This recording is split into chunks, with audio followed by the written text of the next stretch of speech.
नमस्कार। देखिए, आज की राजनीति को अगर आप देखें तो ये असल में सुनने का एक विज्ञान है। ये लोगों की ज़रूरतों को गहराई से समझने, उस समझ को डेटा में बदलने और फिर उस डेटा को वापस लोगों की ज़िंदगी बेहतर बनाने वाले शासन में बदलने की एक कला है।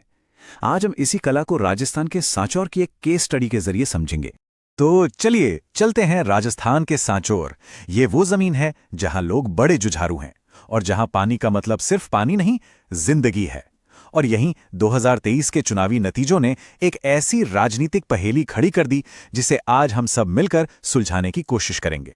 देखिए, किसी भी जगह की पॉलिटिक्स को समझना हो ना, तो पहले उसकी मिट्टी की कहानी को समझना पड़ता है। सांचौर की कहानी पानी से लिखी गई है। नर्मदा नहर के आने से पहले यहां की खेती तो बस आसमान के भरोसे थी, एक जुआ। लेकिन उस नहर ने इस सूखी जमीन की तकदीर ही बदल दी और इसे एक खुशहाल खेतीबाड़ी वाले इलाके में तब्दील कर दिया। ये सिर्फ कोई कंक्रीट और पानी का ढांचा नहीं था, नहीं, ये किसानों के लिए एक जीवन रेखा थी। जमीन पर दिखने वाला एक ठोस विकास, एक ऐसा काम जिसे हर कोई देख सकता था, महसूस कर सकता था। और ये उस वक्त के नेता की एक बहुत बड़ी कामयाबी मानी जाती थी। सब कुछ ठीक लग रहा था, जमीन पर काम दिख रहा था। लेकिन फिर 2023 का चुनाव आया और नतीजा चौंकाने वाला। इतनी साफ तरक्की दिखने के बावजूद मौजूदा विधायक सिर्फ 4,671 वोटों के मामूली से फर्क से हार गए। और यहीं से असली पड़ताल शुरू होती है। सवाल यही उठता है कि अगर तरक्की दिख रही थी तो फिर ये जनादेश हाथ से गया कैसे? अगर काम हुआ था तो लोगों का भरोसा कहां गया? इन सवालों का जवाब हमें जमीनी कहानियों से निकालकर आंकड़ों की दुनिया में ले जाता है, जहां हर नंबर कुछ कहता है। तो चलिए अब इस 2023 के जनादेश को डिकोड करते हैं आंकड़ों की मदद से, क्योंकि ये आंकड़े सिर्फ नंबर नहीं हैं, ये सांचौर के लोगों की उम्मीदों, उनकी नाराजगी, उनकी पूरी कहानी बताते हैं। ये कहानी है एक ऐसे वोटर की जो अपने हक के लिए बहुत जगा हुआ है, लेकिन शायद बुरी तरह बटा हुआ भी है। जरा इस डैशबोर्ड को देखिए, लगभग 82% का टर्नआउट। इसका मतलब साफ है, लोग लोकतंत्र की प्रक्रिया में कितना गहरा यकीन रखते हैं। लेकिन वोटों का बंटवारा देखिए। जीत एक निर्दलीय उम्मीदवार की हुई और वोट मुख्य तौर पर 3 हिस्सों में बंट गए, निर्दलीय, कांग्रेस और बीजेपी के बीच। अब इस चार्ट को देखिए, कहानी और साफ हो जाती है। जीतने वाले निर्दलीय उम्मीदवार को मिले 37% वोट और कांग्रेस उम्मीदवार ठीक उनके पीछे 35% पर। अब आप सोचिए, ये एक बिखरे हुए जनादेश का क्लासिक केस है। अगर विपक्ष का वोट एक जगह होता तो नतीजा बिल्कुल अलग हो सकता था। और ये कोई एक रात की कहानी नहीं थी, ये गिरावट धीरे धीरे हो रही थी। 2013 में देखिए, कांग्रेस को 52% से ज्यादा वोट मिले थे, एक मजबूत पकड़। फिर 2018 में ये खिसककर 37 पर आ गया और अब 2023 में सिर्फ 35%। ये एक पैटर्न है, वोट बैंक में लगातार हो रही कमी का। सवाल वही है, ये समर्थन जा कहां रहा था? और फिर इस पूरी कहानी में एक नया मोड़ आता है। भारतीय आदिवासी पार्टी यानी बैप पहली बार चुनाव लड़ते हुए ही उन्होंने आसपास की सीटों पर करीब 15% वोट हासिल कर लिए। ये छोटा मोटा संकेत नहीं है, ये साफ बताता है कि आदिवासी समाज की एक नई आवाज उठ रही है, एक ऐसी आवाज जिसे अब तक शायद नजरअंदाज किया जा रहा था। तो अब हम ये तो जान गए कि क्या हुआ, वोट बढ़ गए। अब असली सवाल पर आते हैं, ऐसा क्यों हुआ? इसका जवाब किसी एक इंसान में नहीं है, उसकी हार या जीत में नहीं, बल्कि पूरे सिस्टम में है, उसकी ताकत में, उसकी कमजोरियों में और सबसे बढ़कर वोटरों के उन असल मुद्दों में जिन्हें शायद ठीक से सुना ही नहीं गया। एक तरफ ताकतें थीं जैसे बाप के साथ गठबंधन, जो आदिवासी और ओबीसी वोटों को एक साथ ला सकता था। नर्मदा नहर जैसा बड़ा काम भी था।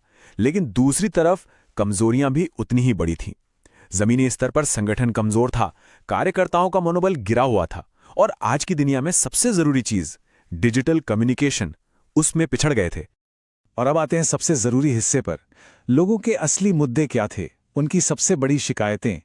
लिस्ट में सबसे ऊपर पीने के साफ पानी की कमी और फ्लोराइड की समस्या। सोचिए, सिंचाई के लिए को पानी आ गया, लेकिन घरों में पीने के लिए साफ पानी नहीं पहुंचा। ये एक वादा था जो आधा ही पूरा हुआ। और दूसरी बड़ी शिकायत, नौजवानों के लिए रोजगार की कमी। ये वो मुद्दे थे जो हर घर, हर परिवार पर सीधा असर डाल रहे थे। और यहीं पर हमारे संविधान के मूल्य सामने आते हैं। संविधान हमें सार्वजनिक बहस का एक ढांचा देता है। इसका इस्तेमाल जिम्मेदारी से होना चाहिए ताकि लोगों की गरिमा से जुड़े असल मुद्दों पर बात हो, जैसे पानी, सेहत और रोजगार, ना कि समाज को बांटने वाली बातों पर। तो इतनी सारी उलझनों को सुलझाने के लिए एक साफ सुथरे फ्रेमवर्क की जरूरत पड़ती है। हम इसे चतुर्मुख रणनीति कहते हैं, एक ऐसा नजरिया जो हर पहलू को एक साथ देकर चलता है। ये मुश्किल समस्या को 4 आसान हिस्सों में बांट देता है। पहला, कैंडिडेट का चेहरा, उनकी अपनी इमेज कैसी है। दूसरा, पार्टी का चेहरा, यानी संगठन जमीन पर कितना मजबूत है। तीसरा, प्रतिद्वंद्वी का चेहरा, उनकी कहानी और रणनीति क्या है। और सबसे जरूरी, चौथा चेहरा, वोटर का, लोग क्या चाहते हैं, उनकी तकलीफें क्या हैं। तो ठीक है, एनालिसिस हो गया। अब इसका हल क्या है? जवाब है एक व्यवस्थित, समय पर आधारित प्लान, एक प्रैक्टिकल रोड मैप जो डेटा की समझ को जमीनी एक्शन में बदल दे और शासन को सीधे लोगों के प्रति जवाबदेह बनाए।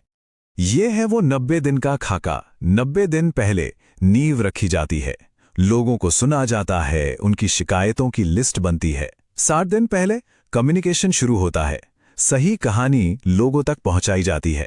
30 दिन पहले जमीनी संपर्क को बिल्कुल चरम पर ले जाया जाता है और आखिर में चुनाव के दिन बूथ स्तर पर मजबूत तैयारी के साथ काम होता है। और हां, आज के जमाने में डिजिटल रणनीति के बिना तो काम चल ही नहीं सकता। व्हाट्सएप के जरिए सही जानकारी, सीधी साधी लोकल भाषा में, नौजवानों के लिए छोटी असरदार वीडियो रील्स, और सबसे जरूरी, अफवाहों और झूठ का मुकाबला करने के लिए एक समर्पित फैक्ट काउंटर टीम का होना। लेकिन ये सब करते हुए एक बात हमेशा याद रखनी होगी, विश्वास। लोगों से जोड़ने का हर तरीका उनकी प्राइवेसी और उनकी सहमति पर आधारित होना चाहिए। डेटा क्यों लिया जा रहा है, इसका मकसद साफ होना चाहिए। यही भरोसे की नींव है और इसी से एक लंबा रिश्ता बनता है। तो सांचौर की ये केस स्टडी हमें सिखाती क्या है?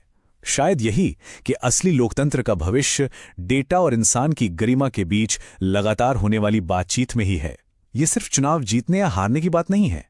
ये लोगों की आवाज को ध्यान से सुनने, डेटा के जरिए उनकी जरूरतों को ठीक से समझने और फिर पूरी गरिमा के साथ उन जरूरतों को शासन में बदलने के बारे में है।